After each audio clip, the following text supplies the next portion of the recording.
আর উহুদের নবীর একজনকে হত্যা করলো।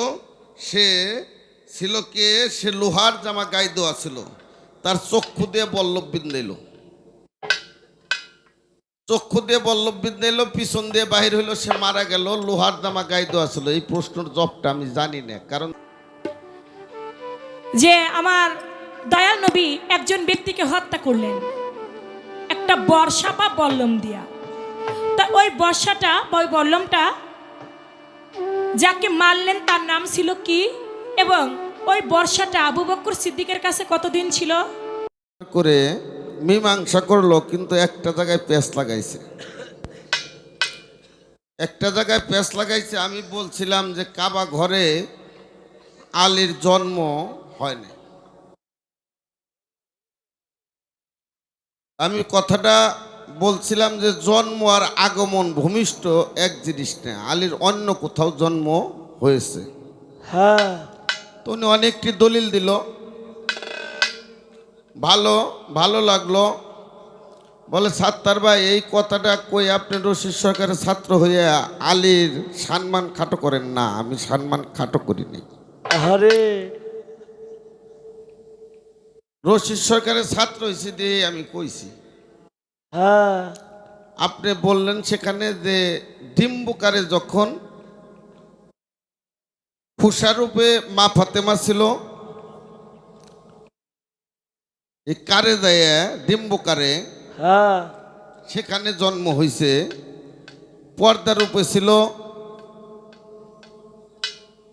দুই ইমাম, বীর্যরূপে ছিল সাদাটা যেটা মৌলা আলী, কুসুম রূপে ছিল দয়াল নবী, আর কুসুমের ভিতর যে বিন্দুটা ঝলক মারে সেটা ছিল আল্লাহ নিজে। সেখানে জন্ম হয়েছে। সেটা তো সৃষ্টি, সৃষ্টি আর জন্ম তো পাগল এক না। আপনাদের কাছে কথাটা রাখি বাবা,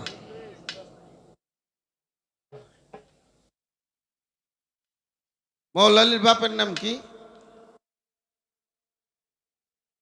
মৌলা আলী মুশকিল কুশার বাপের নাম কি? আবু তালেব। আচ্ছা, আপনাদের সন্তান জন্ম নেয় কোথায়? আমাদের সন্তানরা জন্ম নিছে কোথায়? আমার ঘরে। আমার সন্তান জন্ম নিছে আমার ঘরে, প্রসব হয়েছে যায় ওর নানির বাড়ি বা হাসপাতালে, না কোনটা?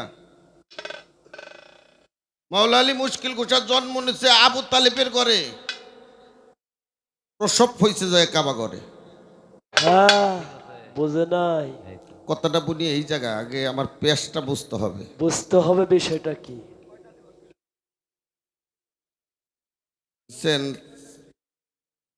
সৃষ্টি, সৃষ্টিতে ডিম্বুকারে ছিল, সেটা সৃষ্টি। সৃষ্টি আর জন্ম এক জিনিস না, না। আমার পেশটা বুঝুর লাগবো। কইলেন যে রশিদ সরকারের ছাত্র, এ কথা আশা করি নেই আলীর সম্মান খাটো করার জন্য না। আমি রশিদ সরকারের ছাত্র দিয়ে এই কথাটা ধরছি, কারণ আপনার সন্তান জন্ম নিছে আপনার স্বামীর ঘরে, প্রসব যায় নানির বাড়িও হইতে পারে, হাসপাতালেও হইতে পারে।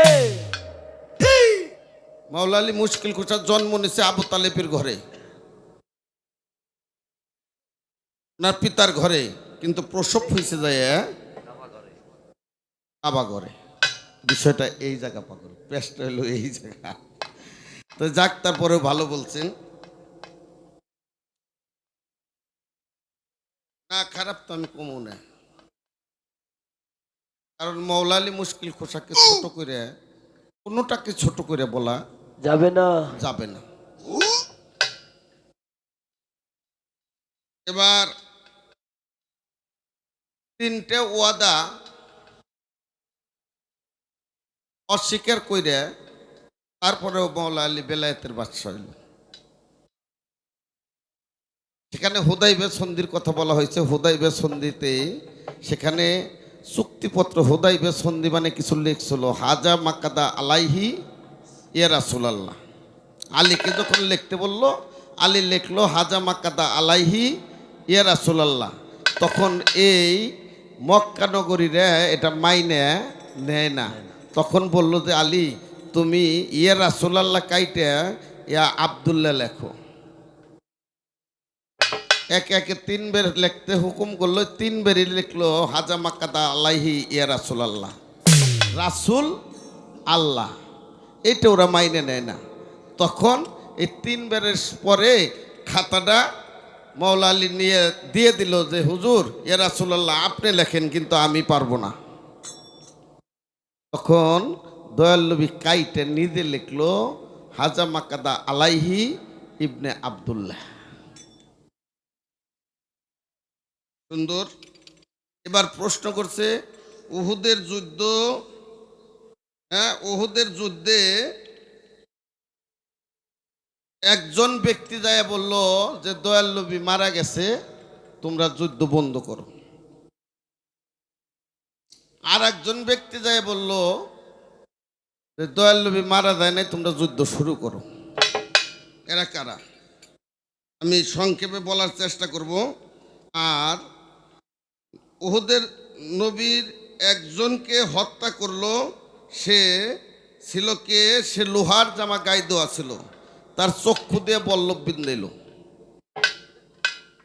চক্ষু দিয়ে বল্লভ বিন্ধাইল, পিছন দিয়ে বাহির হইলো, সে মারা গেল। লোহার জামা গায়ে দেওয়া ছিল। এই প্রশ্নের জবটা আমি জানি না, কারণ দয়াল নবী যাকে রহমত স্বরূপ, হ্যাঁ ও আমার সাল্লাকাই ইল্লা রহমতুল্লিন আলামিন, রহমত স্বরূপ দুনিয়ায় আল্লাহ রাব্বুল ইজ্জত প্রেরণ করছে।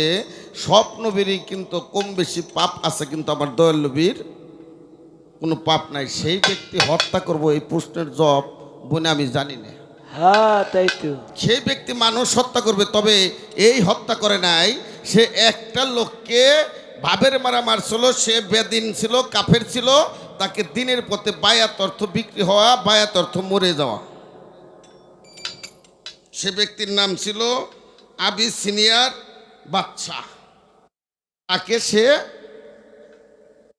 কাফেরদের বাদশা ছিল, তাকে দয়াল নবী বায়াত করে তারে ভাবের মারা, বায়াত অর্থ বিক্রি হওয়া, বায়াত অর্থ মরে যাওয়া, এই মারা মারছিল। কিন্তু দয়াল নবী একেবারে জানে মারছিল, এই ইতিহাস আমার জানা নাই, বা এই প্রশ্নর জবও আমার জানা নাই।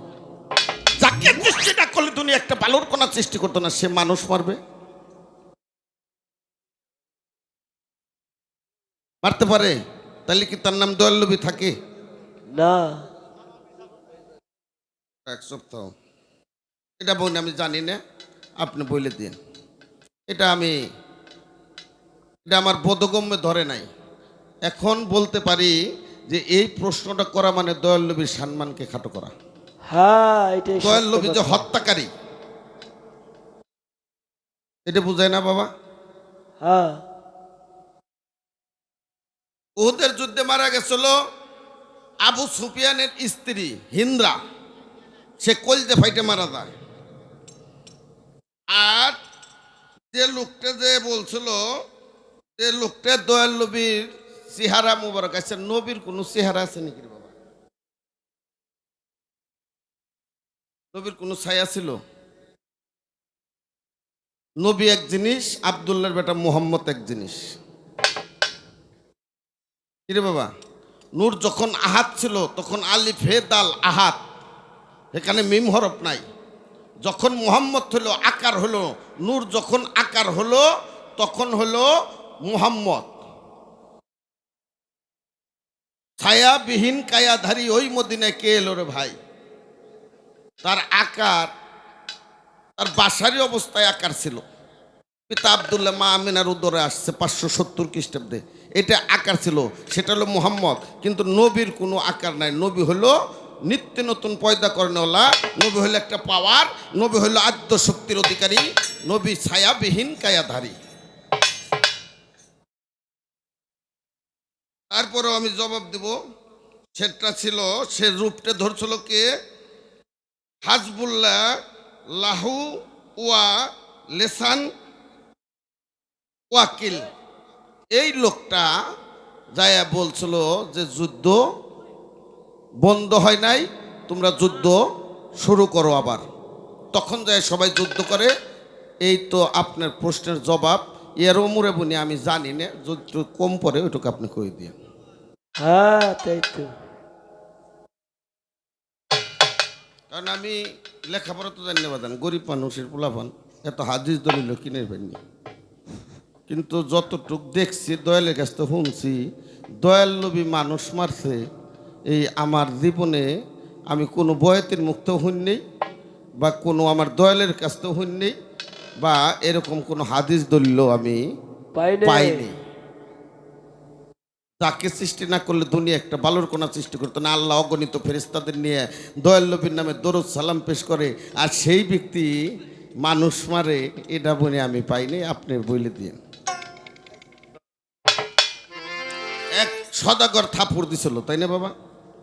দয়াল নবীরে উনি কাইতে পইরে দেয়, উইটে সদাগরের হাত ধরে মাপ চাইছে যে আমার এই কাষ্টের শরীরে থাপুর দিয়ে আপনি তো ব্যথা পান নাই হাতে, আহারে যদি ব্যথা পায়ে থাকেন আমাকে মাফ করে দিন। সে এত দয়ালু নবী, সে যদি একজন মানুষ হত্যা করে তাহলে কি আর তার দয়াল নাম থাকে? আরে দয়াল নবী তো দূরের কথা, একজন পীর সাবি তো একটা মানুষের মুখ দিয়ে আঘাত দিয়ে কথা বলতে পারে না। আপনি নিজেই বলছেন যারা পীর ধরা তারা বিনয়ী থাকে, সবসময় নরম পর্যায়ে থাকে।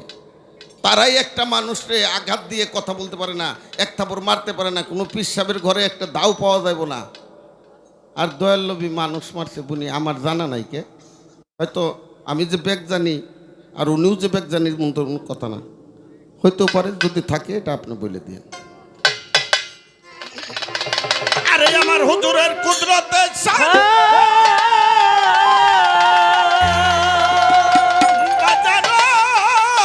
হুজুরের কুদরতে কাগজ হইলে সাতাসমান লেখা শেষ করা যায় না তার নামের ব্যাখ্যা। এসমিয়া হাম্মদ হুজুর পরানো সখারে, এই এসমিয়া হাম্মদ হুজুর পরানো সখারে। আহাত আলিফ হে দাল আহাত, এখানে মিম হরফ আছে নাই, দয়াল আছে। মুহাম্মদ মিম হে মিম দাল, মুহাম্মদ এখানে আলিফ হরফ আছে নাই, নাই। তাই রশিদ সরকার গাল লিখলো হুজুরের কুদরতে শান, যদি কাগজ হয়তো সাত আসমান তবু লেখে শেষ করা যায় না তার নামের ব্যাখ্যা। এসমে আহম্মদ হুজুর পরানো সকা। আহম্মদ লিখতে গেলে আলিফ সত্তাও আছে, আলিফ হরফও আছে, মিম হরফও আছে। আলিফ হে মিম দাল আহম্মদ, তাই তো বলছে। আরে আমার হুজুরের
মুকাররাম নূরে হইসাও মুজাসসাম, ৪,৫০০ খাসতাম তোমার প্রকাশ পুস্তিকা। আরে তুমি রাসূলে মুকাররাম নূরে হইসাও মুজাসসাম, ৪,৫০০ খাসতাম তোমার প্রকাশ পুস্তিকা।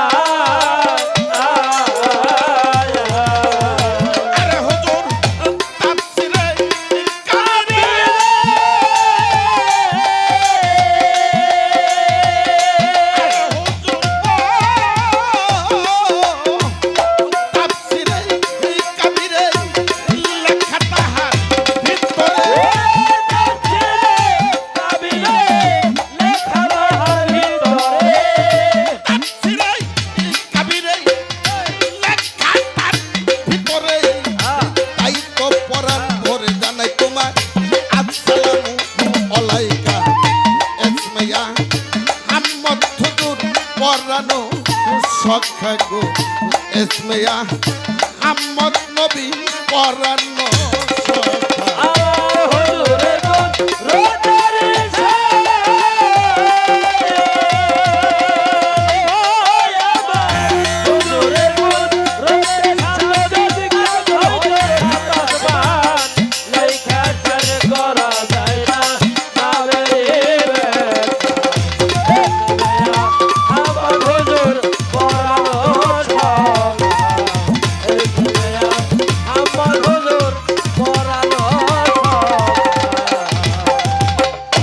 আরে তুমি আহাত হইতে আহমদ পাক জমিনে মোহাম্মদ সকল ধর্মের হাকিকত তোমার তরে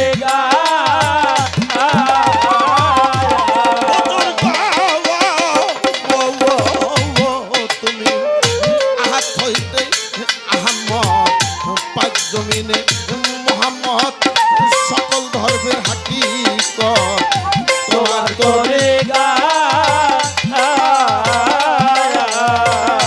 আরে তুমি বাদশারিয়ার মালাকি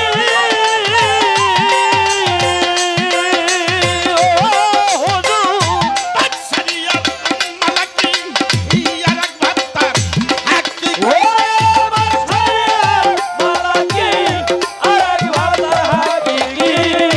বাদশারিয়ার মালাকি আর এক ভাত্তার হাকিকি তিন অবস্থায় আছরে বন্ধু ভঙ্গি মেবা এসমেয়া আমার হুজুর পরানো ছকা আমার হুজুর পরানো ছকা আরে হুজুর গো বাবা হরে আরে আমি মিমের পর্দা উঠাইয়া তোমারে দেখলাম চাইয়া দেখলাম কি খুদে খুদা রব রহমান সব তুমি একা আরে হুজুর মিমের পর্দা উঠাইয়া তোমারে দেখলাম চাইয়া দেখলাম কি খুদে খুদা রব রহমান সব তুমি একা আরে সরকার রশিদার মুখ না যেতে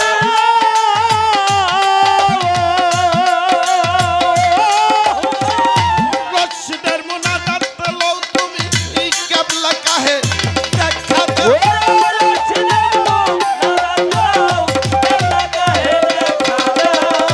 আরে সরকার রশিদার মুনাজাত পেলো এই কেবলা কাহে দেখা দাও নিজের কাছে জানি আলো তুমি কুল মাকলুকের রাব্বুকা ইসমিয়া আমার হুজুর পরানো ছকা আমার হুজুর পরানো ছকা লিখলেন মিমের পর্দা উল্টাইয়া তোমারে দেখলাম সর্বপ্রথম লিখলেন রাসূলে মুকাররম নূরে হও মুজাসসাম ৪৫০০ খাস নাম তোমার প্রকাশ পুস্তিকা তাফসিরে কাবিরে লেখা তার ভিতরে তাই তো পরাণ ভরে জানাই তোমায় আসসালামু আলাইকা তুমি আহাত হইতে আহমদ পাক জমিনে মোহাম্মদ সকল ধর্মের হাকিকত তোমার তরিকায় তুমি বাসারিয়ার মালাকি হ্যাঁ আর এক ভাব তার হাকিকি তিন অবস্থায় আছো বন্ধু করুণে বাঁকা মিমের পর্দা উল্টাইয়া তোমারে দেখলাম চাইয়া দেখলাম কি খুদে খুদা রব রহমান সব তুমি একা এটা কে বলছে বাবা এই কথাটা কে বলছে জিব্রাইল আমিন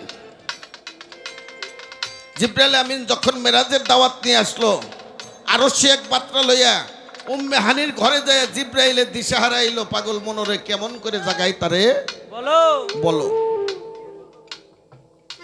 জিব্রাইল বিড়ালের রূপ ধরিয়া পাও দুইখানি বুকে নিয়ে নরম জিব্বে চাটিতে লাগিল পায়ের তলা যত চাটে ততই কেবল মধু উঠে ভক্তির জোরে ঘুম ভাঙ্গায় নিল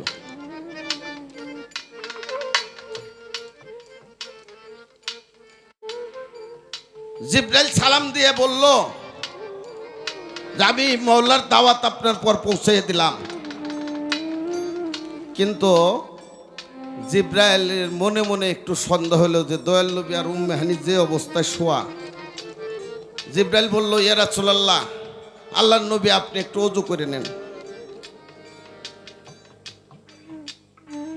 আল্লাহর নবী বলল, জিব্রাইল তুমি আমার জন্য পানি নিয়ে আসো। দয়াল নবী হুকুম দিল, জিব্রাইল পানি আনতে গেল, দেখে সৃষ্টির পানি সবই শুকাইল। হ্যাঁ শেষে পিছল পিছল রাস্তা দিয়ে পাতালপুরে যাই চলিয়া চায়ে দেখে জিব্রাইল চৌঠা আসমানে বাইতুল মামুরে পৌঁছাইল। মামুরে একটা মসজিদ, বাইতুল মামুর নামে একটা মসজিদ, চতুর্দিকে ঘুরে দরজা পায় না। মামুরের গায়ে তালা মারা, খোলা যায় না কালমা ছাড়া। জিব্রাইলে তাইবা পরে নিল, খুললো তালা, ভিতরে গেল। জিব্রাইলে দেখতে পাইল সেকুন চাদ্দর গাডাকে এক মানুষ দেখতে পাইল।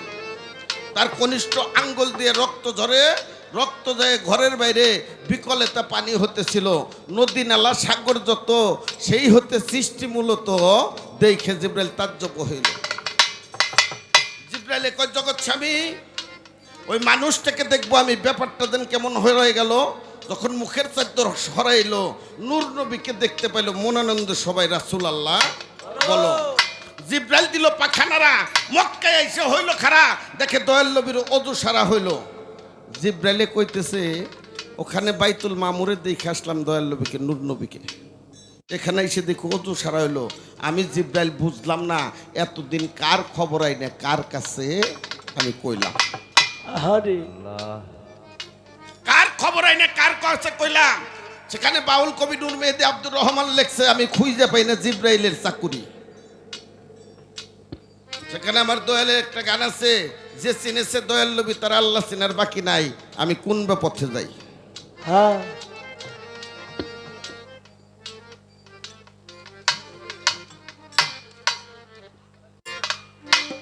তাই তো বলছেন মিমের পর্দা উল্টাইয়া তোমারে দেখলাম চায়া, দেখলাম কি খুদে খুদা রব রহমান সব তুমি একা সরকার রশিদের মুনাজাত লও, কেবলা কাহে দেখা দাও, নিজের কাছে টানিয়ে এলো তুমি কুল মাকলুকাতের রাব্বুকা। রাব্বুকা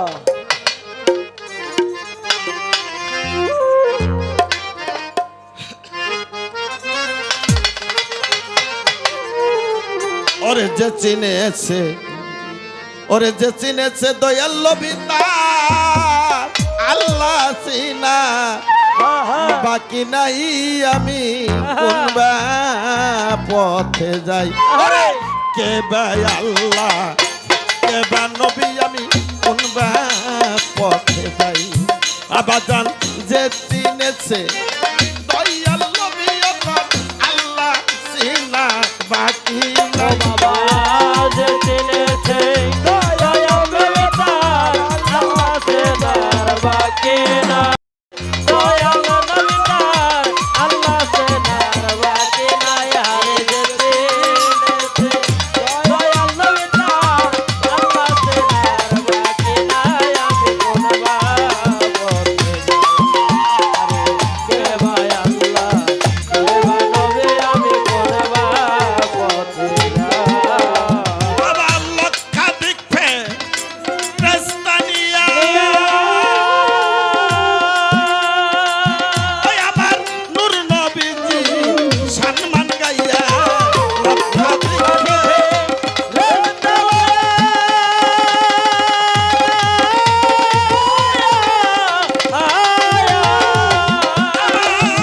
নবীজির সম্মান গাইয়া আল্লাহ গেছে বেহাল হইয়া, আমার আল্লাহ গেছে বেহাল হইয়া, আল্লাহ গেছে বাদান বেহাল হইয়া। তো প্রমাণ দিছে পাই কোন বা পথে যাই। রে কে বা আল্লাহ, কে বা নবী, আমি কোন বা পথে যাই। আরে যে চিনেছে দয়াল নবী তার আল্লাহ সেনার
বিশ্বের বাদশাহী কোন পথে যাই আরে কে ভাই আল্লাহ কে বা নবী তুই কোন পথে যাই আরে যে চিনেছে দয়াল নবী তার আল্লাহ তেলার বাকে ওরে যে চিনেছে দয়াল নবী তার আল্লাহ তেলার বাকি নাই কোনবা পথে যায় আরে কে ভাই আল্লাহ কে বা নবী আমি কোনবা পথে যাই আরে কে ভাই আল্লাহ কে বা নবী আমি কোনবা পথে যাই আরে বাজান মাত্র একটা পর্দা বাকি বাকি নবী আল্লাহকে করে ডাকাডাকি মাত্র একটা পর্দা বাকি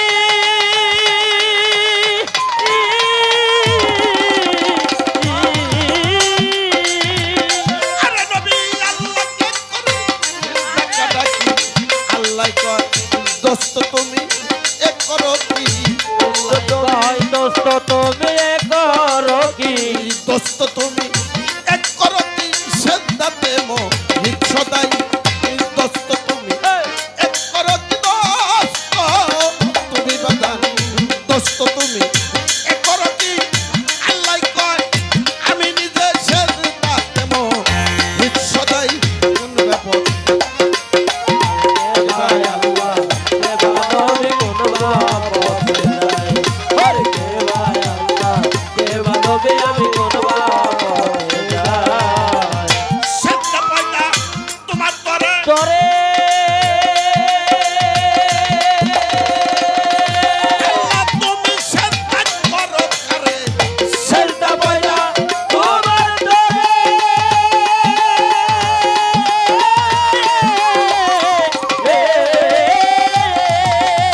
আমার আল্লাহ তুমি সেটা করো করে আল্লাহ কয় দোস্ত তোর কদমের পরে আরে দোস্ত তোর কদমের পরে আমার আল্লাহ কয় দোস্ত তোর কদমের পরে বিলীন কইরা দেই খুদাই দোস্ত তোর কদমের পরে দোস্ত তোর কদমের পরে আরে। বিলীন কইরা দেই খুদাই আরে বাজান কোন পথে যাই আরে কে ভাই আল্লাহ কে বানবি মেরাজে যায় পয়গাম্বরের সিদরাতুল মুনতাহার পরে সব মঞ্জিলেই নবী হারে সব জায়গায় নিজের বাসায় যেখানেই গেছে সেখানেই শুধু আমার নবী আর নবী সাধক আবুল সরকারের একটি গান আছে নবীজি ছিল রে যেখানে মেরাজে গিয়া নবী গেল রে সেইখানে বাবা আমার আল্লাহ মাত্র একটা পর্দা বাকি নবী আল্লাহরে ডাকাডাকি করে আল্লাহ তুমি আমার সাথে দেখা দাও বাবা ছোট তুমি আমারে দেখা দাও মাত্র একটা পর্দা বাকি নবী আল্লাহকে করে ডাকাডাকি আল্লাহ কয় দোস্ত তুমি এ করো কি আমি সেজদাতে মোহিত সদাই দয়াল নবী কইতেছে আল্লাহ রে কোরআন মজিদে রেখলে আল্লাহ ছাড়া সেজদা হারাম সেজদা পয়দাই হইছে তোমার তরে আজকে তুমি সেজদা করো কারে হ্যাঁ আল্লাহ কয় দোস্ত তোর কদমের পরে আমি বিলীন করে দিছি খুদাই আমি কোন পথে যাই দয়াল নবী তার আল্লাহ তেলার বাকি নাই ওরে যে চিনেছে দয়াল নবী আল্লাহ তেলার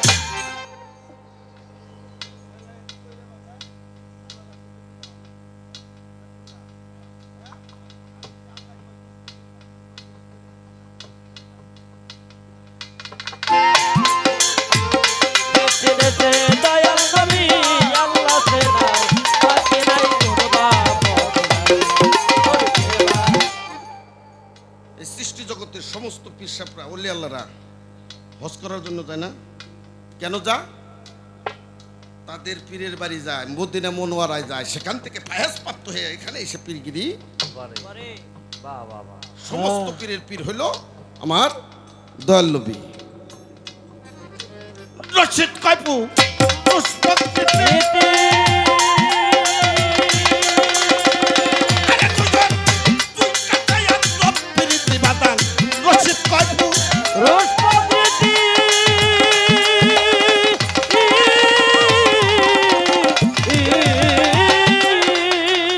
আরে তুই কাটাই আর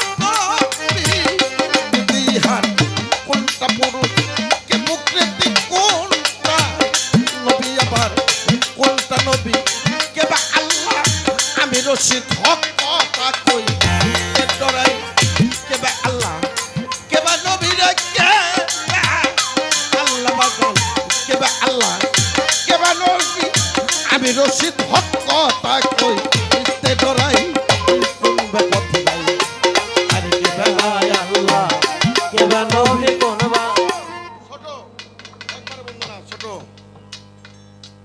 মদ্দল্লবি হুদের যুদ্ধে যাবে উহুদের যুদ্ধে যাবে যুদ্ধের জন্য লোকজন একাত্র করতেছে জড়ো করতেছে আরে যখন যুদ্ধে রওনা দিছে রওনা দিবে এমন অবস্থায় একটা নারী এসে দাঁড়াইছে এ রাসূলুল্লাহ দল্লবীর সাহাবার এক স্ত্রী আইসে দাঁড়াইছে এ রাসূলুল্লাহ আপনি যুদ্ধে যাবেন বলে হ্যাঁ আমি উহুদের যুদ্ধে যাব বলে এ রাসূলুল্লাহ আজকে যদি আমার স্বামী বেঁচে থাকতো আমার স্বামী এই যুদ্ধে অংশগ্রহণ করতো আমার স্বামী তো বাঁচা নাই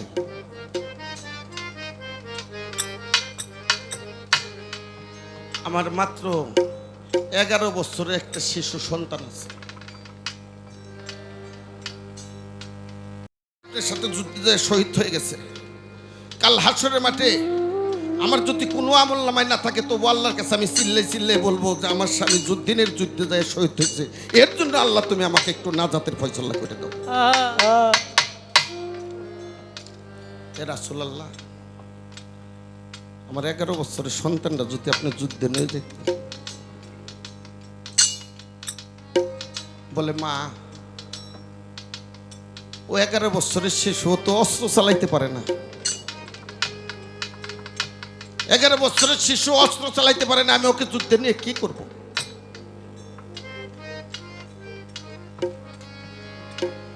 বলে আমি এই জন্যই দিব আমার স্বামীর দিনের যুদ্ধে যায় শহীদ হয়েছে আমার স্বামী বাইসে থাকলে আমার স্বামী যেত কিন্তু আমার সন্তান স্যার আমি তো মহিলা মানুষ যুদ্ধে যাইতে পারবো না আমার সন্তানরা আপনি দয়া করে নিয়ে যান যখন কাফেররা আপনাকে তরবারি দিয়ে আঘাত করবে আপনি বাম হাত দিয়ে আমার সন্তানটার সামনে ধরেন ডাল স্বরূপ আমার সন্তানটাকে সামনে ধরেন আমার সন্তান মারা যাবে তারপর যদি আপনাকে আঘাত করতে পারি এর আগে না তাতে আমি আমার সন্তানের জন্য 2 চোখের পানি ফেলব না আমি কাল হাসরের দিন চিল্লে হাসরের মাঠে এ প্রান্ত থেকে ও প্রান্তে যাবো যে আমার স্বামী আমার সন্তান এই দিনের যুদ্ধে যায় শহীদ হয়েছে দয়াল নবীর সাথে কিন্তু বাদান রক্তে মাংস করা মানুষ তো যুদ্ধে যায় সন্তান শহীদ হয়ে গেছে যুদ্ধ শেষে দয়াল নবী আবু বকর সিদ্দিক ওমর উসমান সবাই আসতেছে রক্তে মাংস করা মানুষ মাত্র যে রাস্তা দিয়ে দয়াল নবী আসবে ওই রাস্তার মধ্যে দাঁড়ায় নিচ্ছে যে সবাই আসবে আমার সন্তান যুদ্ধে থেকে আসবে দয়াল নবীর সামনে দাঁড়িয়ে সালাম দিয়ে খারাইছি ইয়া রাসূলুল্লাহ আমার সন্তান তো যুদ্ধে থেকে আসছে নাকি দয়াল নবী তো মিথ্যে কথা বলতে পারে না বলছে মা তুমি পিছনে জিজ্ঞেস করো পিছনে আবু বকর সিদ্দিক যাই বলছে ভাই ও ভাই আমার সন্তান তো ছোট হয়তো পিছিয়ে পড়ছে মনে হয় বলে বোন তুমি পিছনের জনকে জিজ্ঞাসা করো পিছনে হযরত ওমর খাত্তাব ওমরকে জিজ্ঞাসা করছে ভাই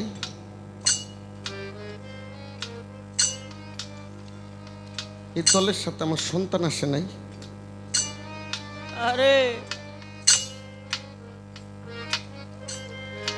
ওমর কিছু না বইলে মাথা নিচে করছে বলছে পিছনে যান পিছনে উসমান গনি একই কথা বলছে পিছে মৌলা আলী মুশকিল খুশা যে দৌড়তে মৌলা আলী মুশকিল খুশার পাও দেখেন জড়াই ধরছে ভাইরে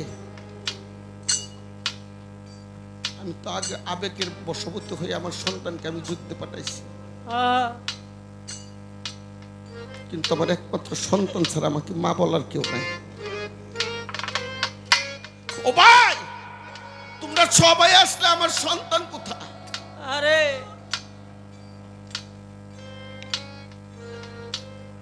আমাকে মা বলে কে ডাক দিবে? আমি মরলে এক মুষ্ট মাটি দিবে এ লক্ষ্য তো আমার নাই। ও ভাই, আমার সন্তান কোথায়?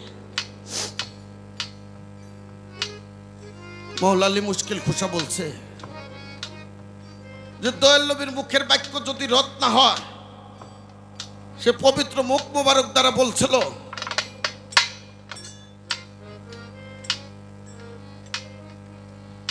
যে আল্লাহ ইচ্ছে করলে সবাইরে ফিরত দিতে পারে।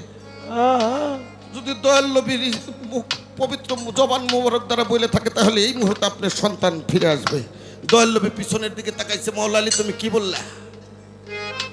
তুমি কি বললা? বলে আমি জানি না হুজুর, আমি কি বলছি। হঠাৎ করে সন্তান এসে সালাম দিয়ে খারাইছে, ইয়া রাসূলুল্লাহ, আসসালামু আলাইকুম ইয়া রাসূলুল্লাহ। দয়াল নবী বলছে, মা তোমার সন্তান তুমি নিয়ে যাও। আমার দয়াল নবী ঈদের মাঠে বয়ান করে, ঈদের মাঠে বয়ান করে যে তোমরা ঈদ মানে খুশির দিন। আজকে তাদের জন্য ঈদ হইছে যারা সকালবেলা মা বাবাকে আহারে গোসল করায় নতুন কাপড় পরাইয়া ঈদের মাঠে আসছে, তাদের জন্য এই ঈদ। কিন্তু আমার ভাগ্যে তো তা নাই। আমি মায়ের গর্ভে থাকতে আমার পিতা মারা গেছে। পিতার কবর দেখতে যাইয়া আমার গর্ভধারিণী মা আমি হারাইছি। আমি আমার মাকে গোসল করাইতে পারি নাই। আমার মাকে আমি মা বাবাকে নতুন কাপড় পরাই আসতে পারি না। আমার জন্য খুশির দিন না, আমার জন্য দুঃখের দিন।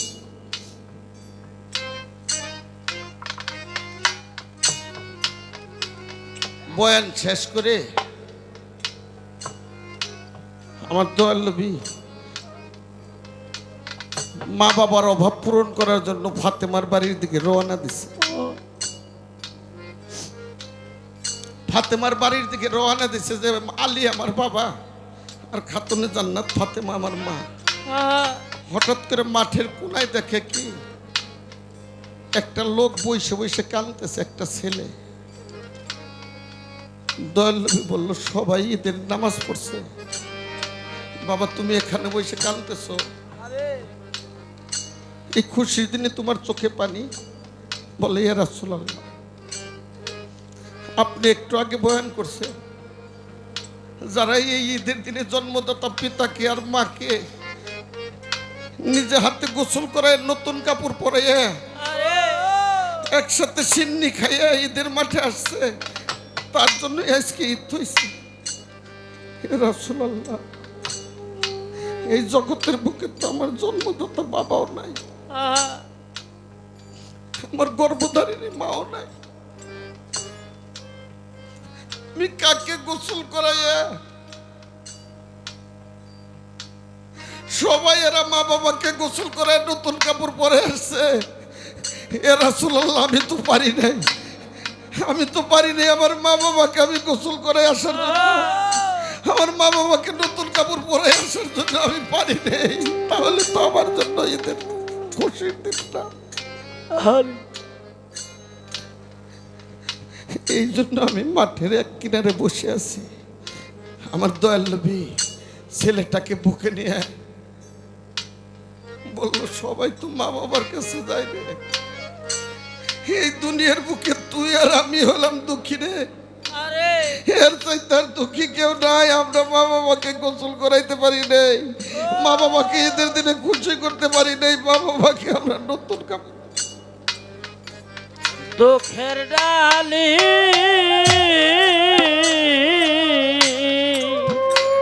মাথায় লয়া রে সুর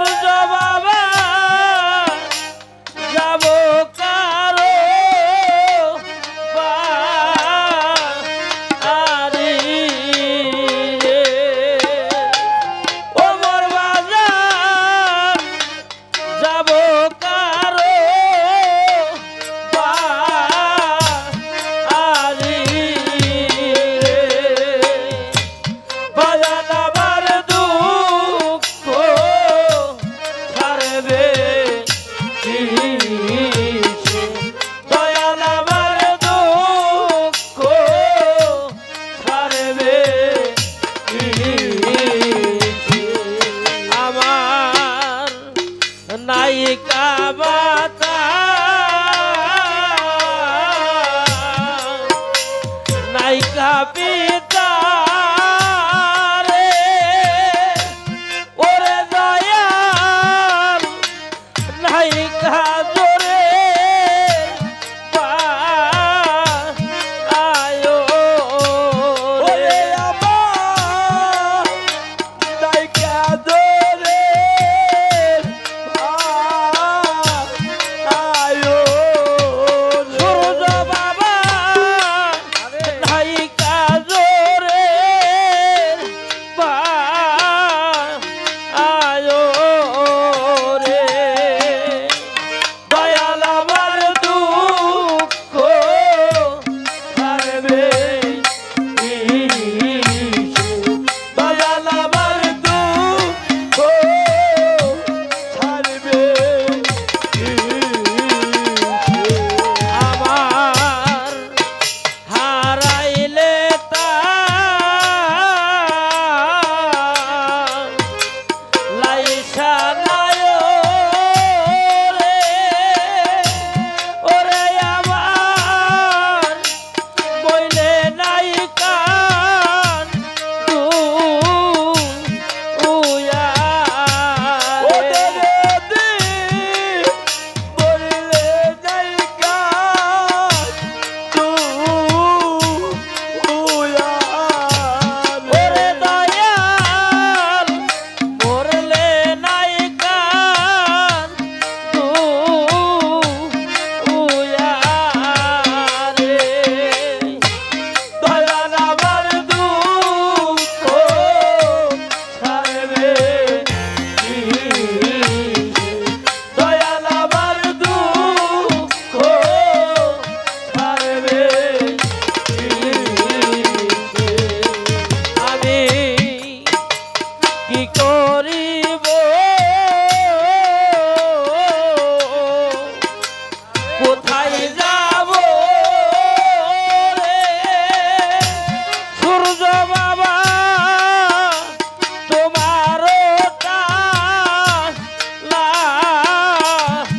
আছে তোমার আছে ওরে বাজান তোমার আছে রে দয়াল আমার দুঃখ ছাড়বে কিসে দয়াল আমার দুঃখ ছাড়বে কিসে আমার জ্বালা জোড়াই না, আমার জ্বালা জোড়াই না, আমার জ্বালা জোড়াই না, জ্বালাই আমার জোড়াই হায় হায় সখী তোরা আমার হইয়া জিজ্ঞাস করিস তারে ও সখী রে সত্যি তোরা আমার হয়ে জিজ্ঞাস করিস তারে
নয়তো এই পিচ্ছি দুইটারে দিয়ে দুইটা গান গাওয়াইতাম যতটুকু সময় আছে। আজানের পরে গাইবো। একবারে গান মনে হয় যে আগের দিনের শিল্পীর মতো, যে আমার দাদা চার মেয়ে বইতে গান গাইতো, গান গাইতে গাইতে আজান দিত, আজান শেষ আবার গান ধরতো সকাল থেকে। এক পালা নিয়ে 3 দিনও গান করছে আগের দিনের শিল্পী।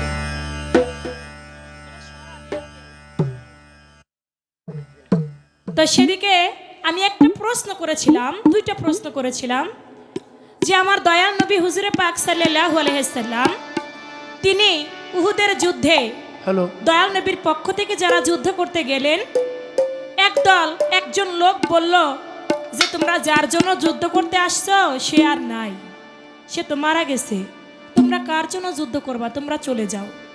ওই কথা শুই না উহুদের যুদ্ধ থেকে তারা পিছন ফিরে চলে যাইতে লাগলো। আর একজন ব্যক্তি বলল না, তোমরা যুদ্ধ থেকে পিছনে যাইও না, আমার দয়াল নবী মারা যায় নাই।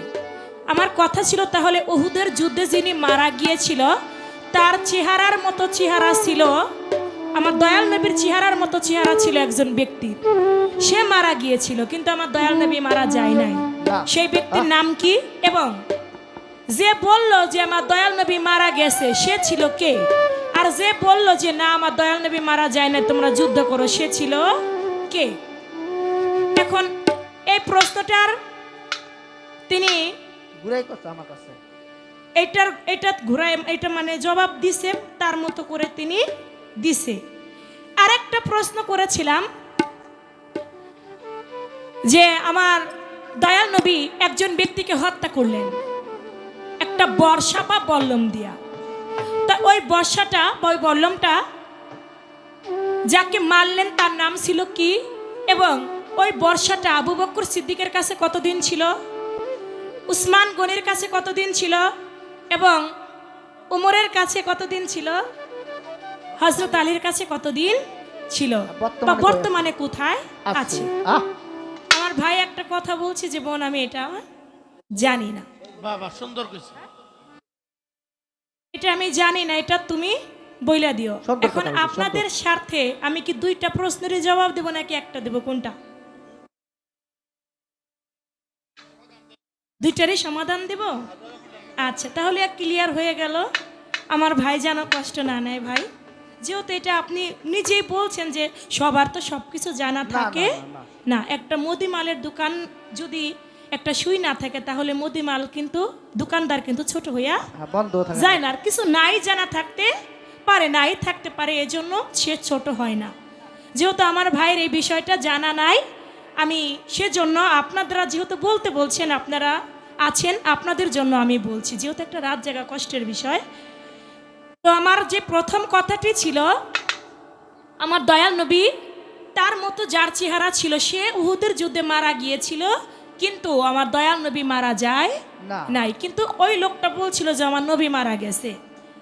আমার দয়াল নবীর মতো চেহারা ছিল মুসাব ইবনে উমাইর রাদিয়াল্লাহু তাআলা আনহু, এবং ওমর ইবনে কাসিয়া নামক একজন কাফের ছিল। ওই কাফের গিয়া মুসাইব ইবনে উমাইরকে তিনি নিজেই হত্যা করলেন। হত্যা কইরা আবার উহুদের যুদ্ধে যারা নবীর পক্ষে যুদ্ধ করতে লাগলো তাদের কাছেই বললো যে তোমরা যার জন্য যুদ্ধ করতে আসছো সে তো মারা গেছে। কিন্তু মারল কে? ওই ইহুদি, ওই কাফের কাশিয়া, ওই কিন্তু মারলো। কাকে মারলো? নবীর মতো যার চেহারা ছিল তাকে। মুসাইব ইবনে উমাইরকে মেরে ফেললো, মেরে ফেলে এই বিভ্রান্তি সৃষ্টি করলো। আর একজন ব্যক্তি বলল না আমার দয়াল নবী মারা যায় নাই, তার নাম ছিল কায়াব ইবনে মালিক রাদিয়াল্লাহু তাআলা আনহু, দয়াল নবীর একজন সাহাবা ছিলেন। তিনি বললেন না আমার দয়াল নবী মারা যায় নাই, আমার দয়াল নবী আছে, তোমরা যুদ্ধ থেকে সরে যাও না, তোমরা যুদ্ধ শুরু করে দাও, চালিয়ে যাও। এটার প্রমাণ কি? হাদিস বুখারী 3য় খণ্ড 217 পৃষ্ঠা তার প্রমাণ। এখন প্রমাণ না দিলে আবার বিপদ না, যে কই পাইলেন, দলিল দিতে হবে। বুখারী শরীফ 3য় খণ্ড 217 পৃষ্ঠা তার প্রমাণ। এখন আসলো দ্বিতীয়তে যে আমার দয়াল নবী একজনকে হত্যা করলেন। কোনে কোনো হাদিসে আসে বর্ষা দিয়ে, কোনে কোনো হাদিসে আসে বল্লভ দিয়ে। তো ওইটা কার কাছে কতদিন ছিল, কাকে হত্যা করলেন? আপনারা জানেন এই পৃথিবীর মধ্যে যদি শ্রেষ্ঠ কোনো মুনাফিক থাকে সে কে ছিল? পৃথিবীর মধ্যে শ্রেষ্ঠ মুনাফিক যে ঘোষিত হয়েছেন তিনি ছিল উবাই ইবনে খালদ। তিনি কিন্তু কাফের ছিল। আমার দয়াল নবীর সাথে চলছে, একসাথে খাইছে, দয়াল নবীর সাথে নামাজ পড়ছে, আবার দয়াল নবীর হইয়া ইসলামের দাওয়াতও দিছে। কিন্তু সেই কিন্তু ভিতরে ভিতরে ছিল তার মুনাফিকি। উপর দিয়ে প্রকাশ করছে যে আমার নবী তার দিনে আসো, কিন্তু ভিতরে ভিতরে গিয়া পিছনে গিয়া বলছে তোমরা ওর দলে কোনোদিনও আইসো না, ও ভণ্ড, ও ভালো না। এমনি ভাবে গালাগালিস আমার দয়াল নবীকে করতে লাগলো। একদিন ওই ইবনে উবাই খলব বলতে লাগলো যে আমার দয়াল নবীর সামনে গিয়া আজকে হয়তো তুই থাকবি নয়তো আমি থাকবো। আমার নবী বলল আজকে আমি থাকবো, তুমি থাকবা না। তখন আমার দয়াল নবী তার পাশে একজনের হাতে একটা বর্ষা ছিল, ওই বর্ষা বা বল্লভ দিয়ে তাকে একবারে ফিকে মারলো। যখন ফিকে মারলো তার সর্বশরীরটা ঢাকা ছিল। কোনো কোনো হাদিসে বলে তার চোখের মধ্যে দিয়ে ঢুকে, কোনো কোনো হাদিসে বলে তার কানের এক পাশ দিয়ে গিয়ে অল্প একটু জায়গাটা ছিদ্র হয়। যখন অল্প একটু জায়গা ছিদ্র হয় তখন তিনি একটা ঘোড়ার মধ্যে করে উঠে যাইতে লাগে। ওই অল্প একটু ক্ষত থেকেই তার মৃত্যু হয়। এটার প্রমাণ কি? হাদিস বুখারী 3য় খণ্ড 225 পৃষ্ঠা তার প্রমাণ। আমার দয়াল নবী তাকে বর্ষা নিক্ষেপ করে তাকে হত্যা করেছিল। ওই বর্ষাটা আবু বকর সিদ্দিক যতদিন আমার দয়াল নবীর পরে রাজত্ব চালিয়েছেন ততদিন আবু বকরের কাছে ছিল। উসমান গনি যতদিন আমার দয়াল নবীর পরে ওই রাজত্ব খেলাফতের রাজত্ব চালিয়েছেন তার কাছে ততদিনই ছিল। আসে ওমর, উসমান গনি 12 বছর তিনি রাজত্ব চালিয়েছেন, উমর চালিয়েছেন 10 বছর, আবু বকর সিদ্দিক চালিয়েছেন 2 বছর, হজরত আলী করিমুল্লাহ ওজহু তিনি চালিয়েছেন 4 বছর 5 মাস। যতদিন তারা রাজত্ব চালিয়েছে ততদিন তাদের কাছেই ছিল। আর এখন বর্তমানে আছে, এটা হচ্ছে মিশরের একটা জাদুঘরের মধ্যে এটা এখনো অবস্থিত। দয়াল নবীর স্মৃতি চিহ্ন হিসাবে এখন ওই জাদুঘরের মধ্যে এটা রেখে দিছে। সুবহানাল্লাহ। আশা করি আপনাদের জন্য আমি প্রমাণ সহকারে জবাবটা দিয়ে দিলাম যাতে কোনো বিভ্রান্তির সৃষ্টি না হয়। আমার দয়াল নবী কোনো ভালো মানুষকে মারে নাই। পৃথিবীর মধ্যে শ্রেষ্ঠ মুনাফিক যিনি ছিল, যিনি শ্রেষ্ঠত্ব মুনাফিক যে ঘোষণা হয়ে গেছে, এই দুনিয়ার বুকে যদি কেউ মুনাফিক থাকে ইবনে উবাই এই হচ্ছে মুনাফিক। এই মুনাফিকই আমার দয়াল নবী হত্যা করে মেরে ফেলেছে। এই ছিল বিষয়। আমি এবার 2টি বিচ্ছেদ গান রাখবো। একটি বিচ্ছেদ আছে মায়েদের অনুরোধে, আর একটি বিচ্ছেদ আমি আমার মন থেকে রাখছি।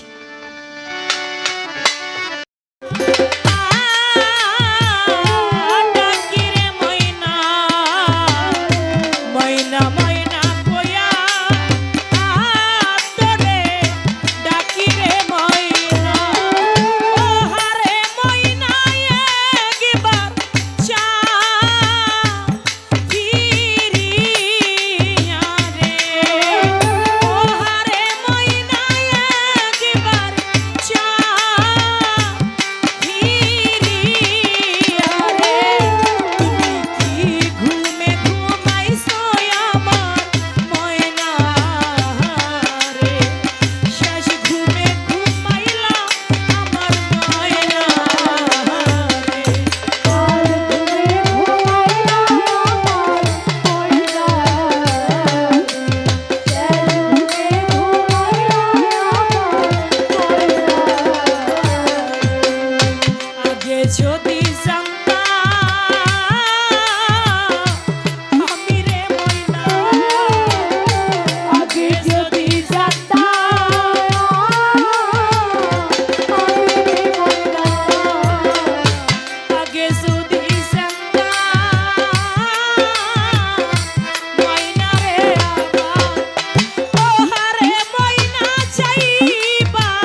কাছে চলে আসছি।